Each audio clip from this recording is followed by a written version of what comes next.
Welcome to Real Talk, Real Growth. I'm your host, Linda Ostovitz. You know me as direct and to the point, real talk, and always looking for ways we can connect and help each other prosper. Real growth. Join me each month as I have meaningful, practical discussions with guests who are on the cutting edge of business. We'll talk and you'll grow. This is Real Talk, Real Growth.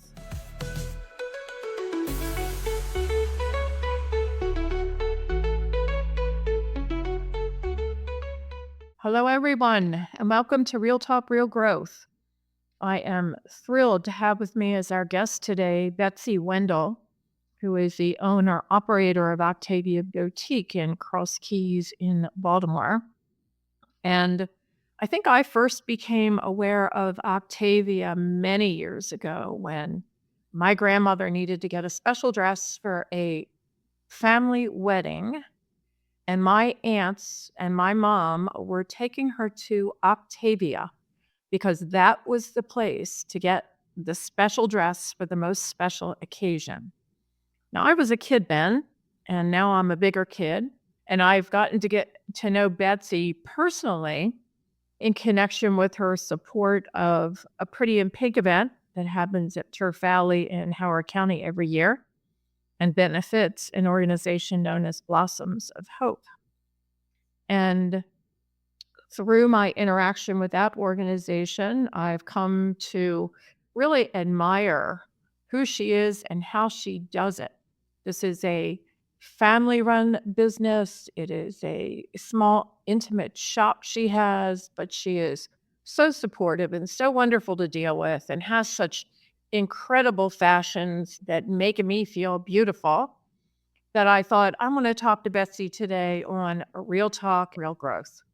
She's also faced some significant challenges in recent years with having to deal with COVID and reconstruction in the place where her shop is located. So with that bit of background, Betsy, welcome, and thank you so much for saying yes to come and talk with us today. Thank you for having me. I'm very touched that you would think so much of me to have me on your Real Talk, Real Growth podcast. Well, it's my pleasure that you said yes. Oh, of course. So Octavia started as a family business. Am I correct about that? It did. Octavia Dugan started her store in 1965. And she had raised a family or was still raising it. Her husband was a surgeon and she worked in little shops around Baltimore. And I think someone said to her, why don't you open your own shop? Actually, Jim Rouse, who built, of course, Cross Keys, Columbia, the South Street Seaport, and other things, he was a visionary in community development.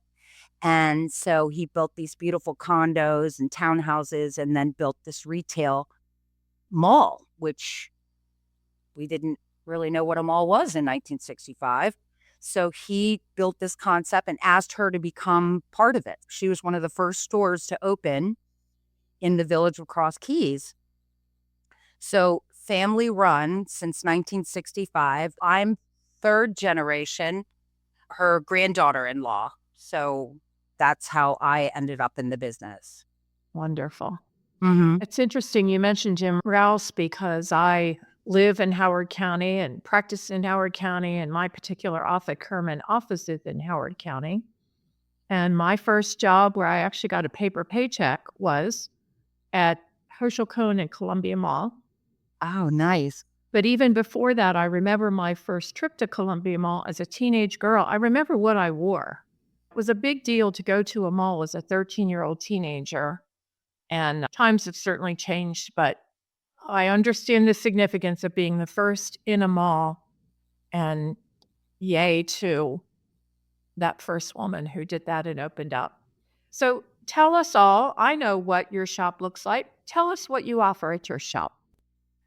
Well, so the shop is, again, in the village of Cross Keys, and it's a beautiful, quaint little setting. It's actually an outdoor mall.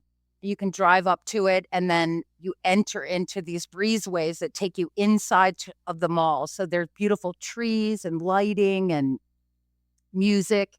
And our store is located in the center. And we carry, let's say, everything from almost like a sweatsuit to an evening gown. So we do mother of the bride and groom dresses. We do mother of the bar mitzvah suits and dresses, cocktail for any occasion, and then a myriad of sportswear for the working women. Jackets is our big thing. Everybody who needs a jacket seems to come to Octavia. It's really fun. And then we have a more athleisure wear section, which is everything from jeans to sweatsuits. And everything tends to have a dressier flair to it. It's a little special. Everyone said they come to us for something really special, something unique. And some clients have said that they don't want to share it with their friends because they want to keep it all to themselves, which is awfully cute. I understand that because you deliver special and unique, and I want to be the only one in the room wearing your clothes. Oh, how sweet. Let's just make it all about me. Um, you talked about the physical setup where you are, but you've just had to deal with a renovation recently, a reconstruction, which I assume had some impact on your business, and you are a businesswoman. How did you navigate that and maintain your customer base? We're still under construction right now, but the property built in 1965, of course, had some issues, structural and mechanical. So they worked on a lot of the systems that you don't see, like a boiler system that provides us heat and all of that. And then they worked on the exterior and they did an amazing job. It was Caves Valley Partners in Towson who did this for us. And Arsh Merriman is heading up the project. And he used to go to Cross Keys as a child. So he remembered how special it was when he was younger. So he has pumped in about $25 million into the property. So we did have some hiccups in the resurfacing of the parking lot, the moving of some of the parking lots. And so parking became an issue. And I had clients call me and say, how do I get in there? And I feel like some of them who didn't bother to call might have just stayed in the car and drove home. So it was a challenge, but people are really excited about what's happening there now. There are slated to be 7 restaurants that will open. I think we have 5 now.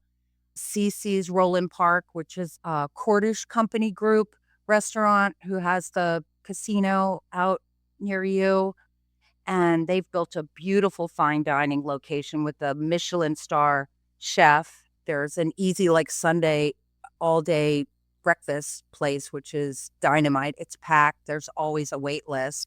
Zavino's Pizza and Wine Store, Needs, which is a Pataracas group breakfast place and lunch and dinner, as well as fresh breads and baked goods. So that just opened. And then we're got a Chinese restaurant and a Mexican restaurant coming next with the Atlas Group. So that's what we have so far. So it's really bringing people into the community, into Cross Keys. The parking is much easier now. People tend to love it.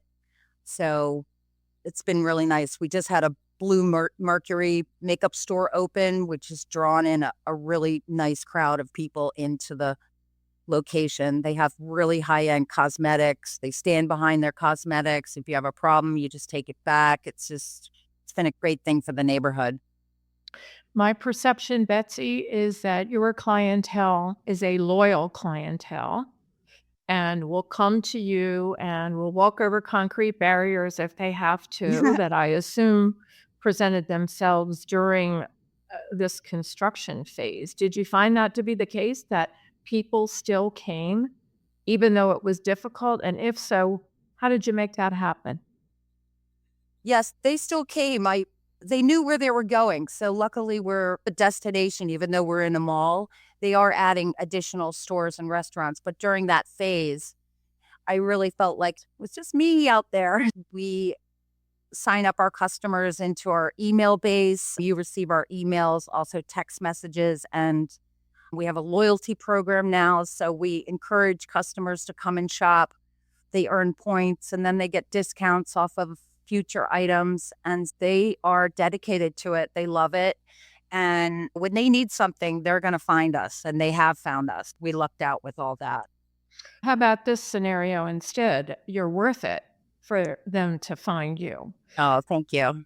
You also had to deal with Betsy as a business owner, COVID, and go through that experience. And part of the reason you're sitting here right now is I look at you and I think, she's still here. She swung through all of it. She is still here.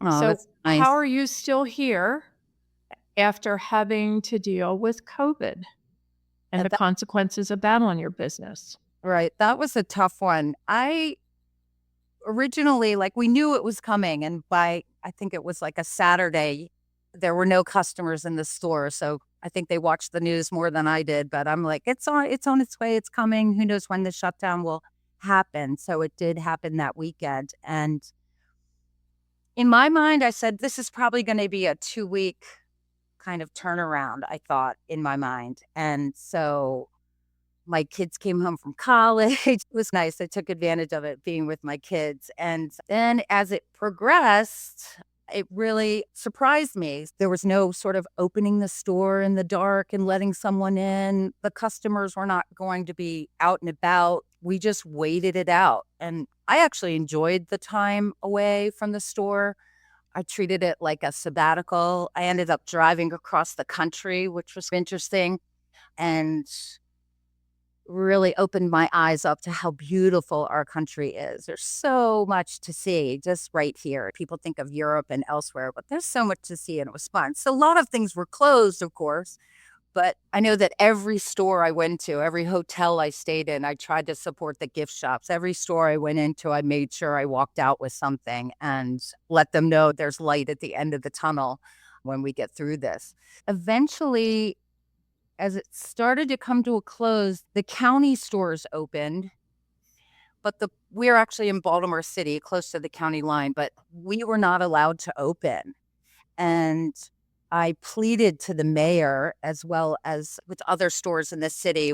We were able to get some TV traction news and beg the mayor to let us open. So what was happening was customers were dying to get out there and do some shopping. So they were going to the county stores, which was a little bit scary. I decided just to open. Like, I asked him, I wrote him a letter, I pleaded to him on TV, and then I just opened a soft opening. And I notified my customers, and they came out in droves. It was like a homecoming. It was so beautiful. The really interesting thing about that was I did do a promotion on my email, and I asked people to buy gift certificates to the store. So some very kind, friendly friends, customers purchased these gift certificates. So when they came to the store after the store opened, I would remind them, I'm like, you have a gift certificate. Some of them were $500, which is so touching. And the customers said, I know that, but I'm not spending that money yet. And some refused to spend it at all, which just tells you how dedicated and beautiful our customers are. This gave me chills. I just got chills when you said that. I thought that's where you were going, is that people thought so much of you and how you take care of them that they just wanted to help you. Yeah, it's true. And I was like, you have a gift certificate, and some would say later, let's get the wheels of business turning again. So that's just so touching. I feel like I'm in this business because I want to help people. I feel like God put us on this earth to help one another. And in the business of clothing, fashion, we have everyone. We have every fine experience that any family could ever experience, and we get to experience it right along with them. All the joys, all the bridezillas who come in, no, mom, that color doesn't look good on you. Oh, this, that, the other thing. It's hilarious. But even their send-off clothes for the end of life, like, they come in and they want to buy something from Octavia because mom or grandmom would have wanted to be in that for her send-off. It's so touching. So I really feel like I'm doing my part. So, how long were you actually closed? I think it was 3 months. So March, April, May, yeah, March, 3 months. And when you reopened, you described people came back in droves and they were so anxious to get back to you. To what do you attribute that desire? Okay, I'm getting out of the house for the first time in Right. months, which most of us were, and guess where I'm gonna go? I'm gonna go see Betsy at Octavia. How It's do you true. explain that loyalty? That's a beautiful thing. I'm sure that we provide all the fun in life, and they came out, girlfriends came together and they came out shopping together. It was like a party. It was such a beautiful thing. I should have served champagne. I normally serve a little prosecco in the store when appropriate, but I should have done it on that day. But I mean, it's hard to say. Just I think just letting them know that we were open and this is what we were going to do. And I think they just wanted to support. And who wouldn't want to go to a beautiful place like ours instead of going to the grocery store or something? Okay, so let me say it because you sound like you don't even know this. The Okay. reason they came in droves is because Betsy's there. Her people Oh, are there. We know who they are. They know who we are. They greet us when we come in. It's like you're part of the family. It's like you're shopping with friends. oh, that's cute. I mean, we And feel like that too. We feel like that too.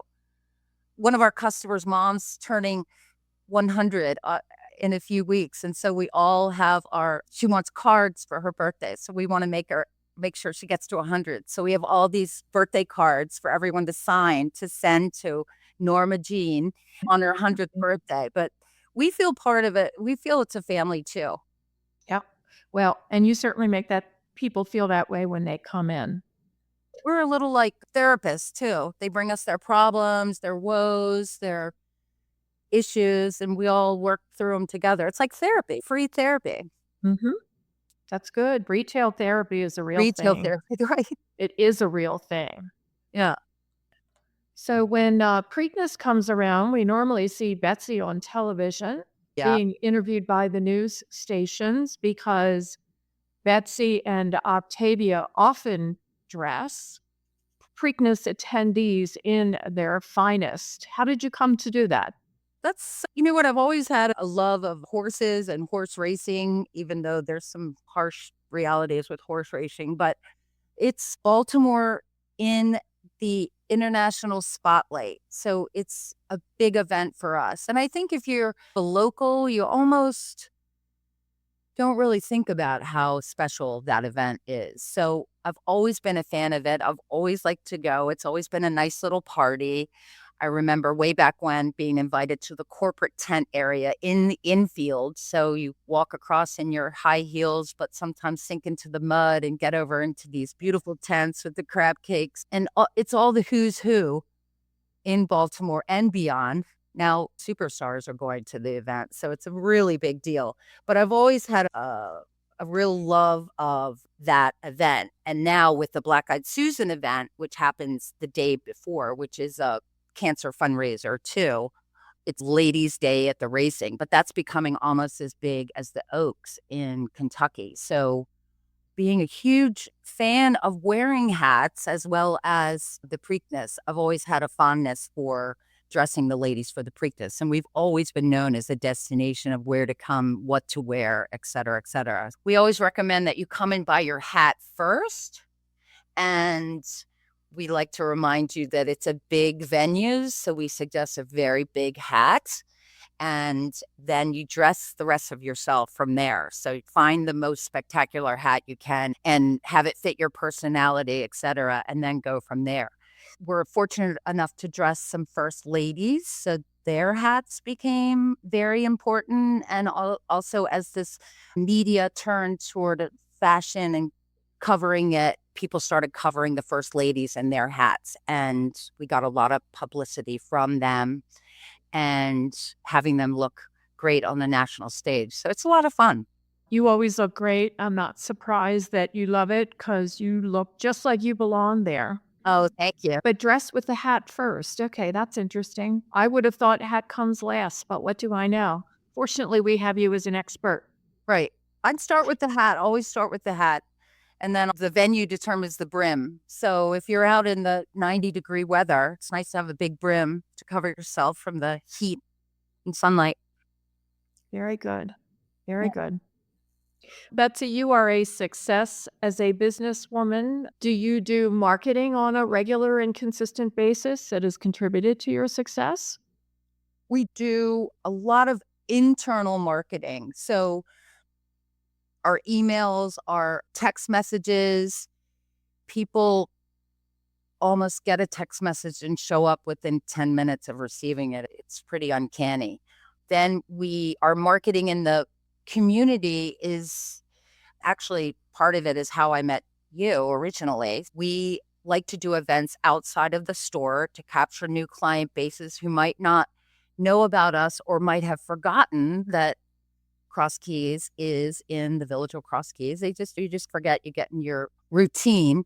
But partnering with Claudia Mayer Cancer Research Fund and Pretty in Pink Fashion Show with Turf Valley Resorts was just a beautiful thing. I think this is our 12th or 13th year we just signed up for. They do a beautiful event. They ask cancer survivors to participate in the fashion show. So they become the models and we get to dress them. And it's like a nice opportunity for them to feel good about themselves through a difficult time. Then we do a little boutique there, and the ladies are invited for champagne and shopping all throughout the morning, and then the show and the luncheon in the afternoon. So we do lots of events like that in the community. Sororities, many sororities have us to their events. We just did a crab feast at Martin's West, which was absolutely fabulous and fun. We had a good time doing that. So just getting out and reminding people that we're still here, that's part of our marketing campaign. Do you have any plans to open other shops or other locations at this point? My plans now are probably somewhere in Florida, like another location down there, and still maintain the Baltimore location and all of that. A lot of clients have moved to Florida or they winter in Florida anyway. So that's something on the horizon that I'm looking to do. Mm-hmm. Great. I so appreciate you spending the time with me and sharing your success story and really giving my listeners an opportunity to get to know Octavia and the experience that it is to be there and to deal with you and to deal with your folks. So Oh, thank you so much being with us. And I will look forward to seeing you in April on the 25th at Turf Valley. Yep. At Friday. the Pretty in Pink event that you described. My best friend Betty and I always beat feed it to you first. We Oh, go I love through it. the door and don't say hello until we get to you. Have some champagne on your way, but that's a beautiful event. And I ask all your listeners, anyone to come into the store, mention you, and we'd love to take care of you. Oh, that'd be great. Thank you so much. I look forward to seeing you soon. And again, I very much appreciate you being here. And I can't recommend Octavia Boutique enough. Thank you. If it wasn't already clear, not only for the lovely fashions, but for the people who run it. So Thank you, Betsy. You're a doll. Thanks, Linda.